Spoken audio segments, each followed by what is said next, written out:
जैसे ही आदमपुर हल्के से कुलदीप बिश्नोई अब इस्तीफा दे चुके हैं और अब उपचुनाव होने जा रहे हैं, तो कहीं ना कहीं अब कुलदीप बिश्नोई की मुसीबतें भी बढ़ने वाली है, क्योंकि एक और बिश्नोई चेहरा सामने आ रहा है। जी हाँ, मनोज पाल, जो कि मनीराम गोदारा जी के भांजे हैं और अब वो इलेक्शन में फिर से उतर रहे हैं कुलदीप बिश्नोई के सामने।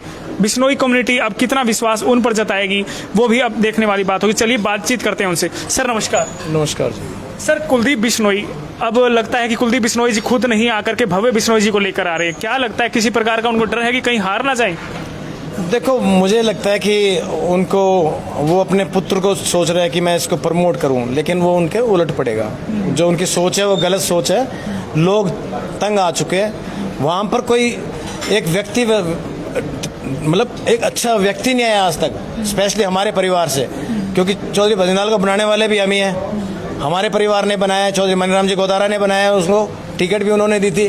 हमारा और उनका कभी आमना सामना हुआ नहीं। होगा तो बताएंगे कि क्या कुलदीप बिश्नोई का क्या चुनाव होगा, कैसे लड़ा जाता है, उसको सिखा देंगे चुनाव लड़ा कैसे जाता है। आपकी बात की जाए तो मनीराम गोदारा जी के आप भांजे हैं, तो किस तरीके से पीछे की जो पृष्ठभूमि राजनीतिक रही है, इसके बारे में? देखो, पृष्ठभूमि मेरे खुद की दादी सदलपुर से है और सबसे बड़ा गांव आदमपुर में सदलपुर गांव पड़ता है। मेरी अनेकों हमारी रिश्तेदारी है आदमपुर के अंदर। मेरे सगे भांजे वहाँ मैरिड है, अनेकों, बहुत, कोई ऐसा गांव नहीं है जिसमें हमारी रिश्तेदारी ना हो।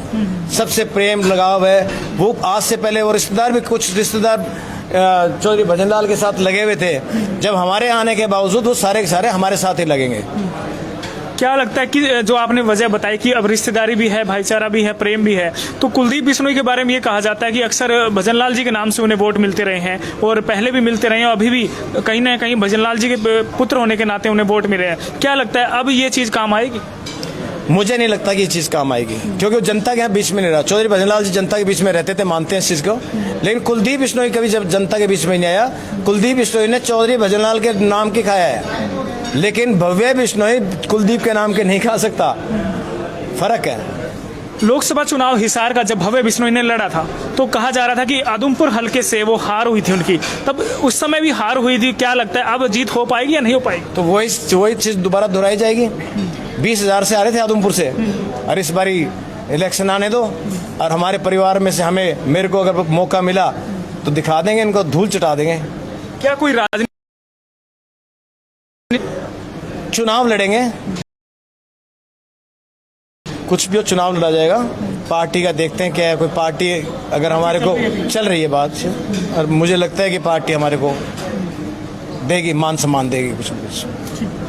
कुलदीप बिश्नोई की बात की जाती है तो पहले जिस तरीके से उन्होंने कांग्रेस में थे, फिर हज का ज्वाइन कर ली, उसके बाद जो है फिर हज का के बाद फिर जो है छोड़ करके कहीं ना कहीं गठबंधन तोड़ करके फिर कांग्रेस में मिल गया, फिर कांग्रेस छोड़कर फिर बीजेपी में आ गए। क्या लगता है वो क्यों ऐसा कर रहे हैं और अब क्या, किस डर के कारण वो आए हैं? क्या कोई किसी प्रकार का डर था या कोई राजनीतिक इच्छा शक्ति थी जिसके चलते वो ऐसा कर? मुख्यमंत्री बन के सोते हैं रात को, वो चीफ मिनिस्टर बन के सोते हैं, तो सीएम के सपने पूरे नहीं होते। मुझे तो ये भी कोई गारंटी नहीं लग रही कि बीजेपी में कुछ टिकेंगे नहीं टिकेंगे।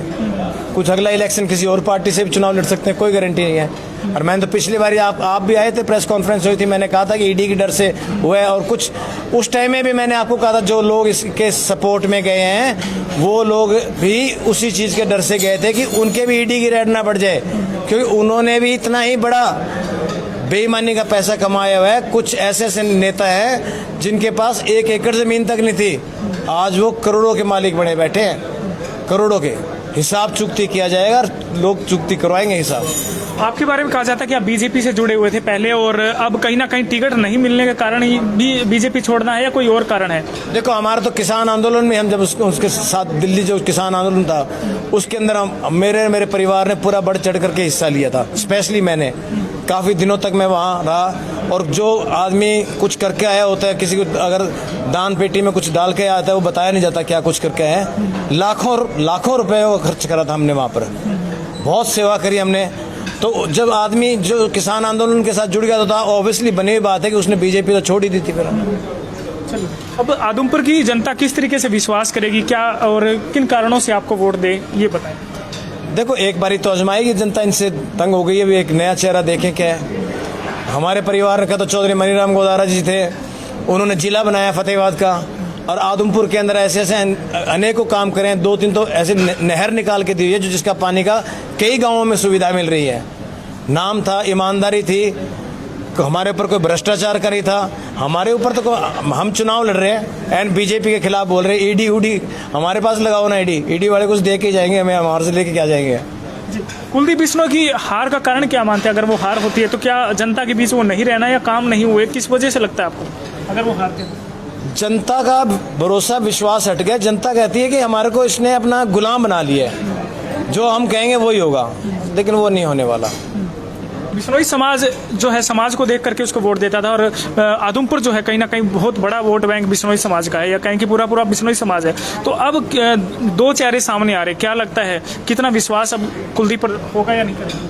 देखो, बिश्नोई समाज के हमारे अनेकों, आप बिश्नोई समाज से नहीं है, 36 बरादरी का नाम लो आप।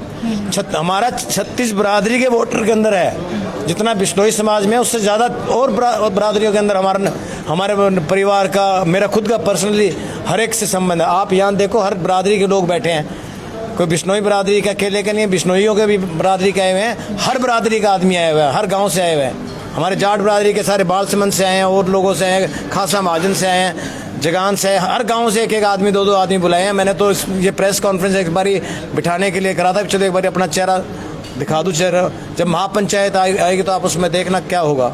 अब कब आप इस आदमपुर उपचुनाव के लिए तैयारी करेंगे और कब ये महापंचायत होगी, कब लोगों के बीच जाएंगे? अभी ये जो पंचायत का चुनाव है, इसका चुनाव के बाद तुरंत बाद में करेंगे, सितंबर के महीने में करेंगे। धन्यवाद। हाँ।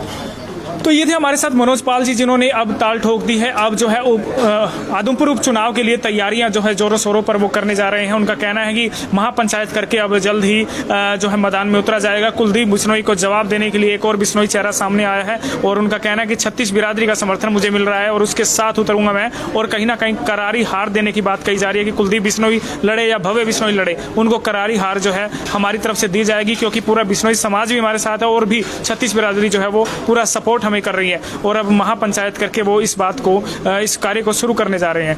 ये थी महत्वपूर्ण अपडेट, आज मनोज पाल जी से हमने आपको मिलवाया। धन्यवाद।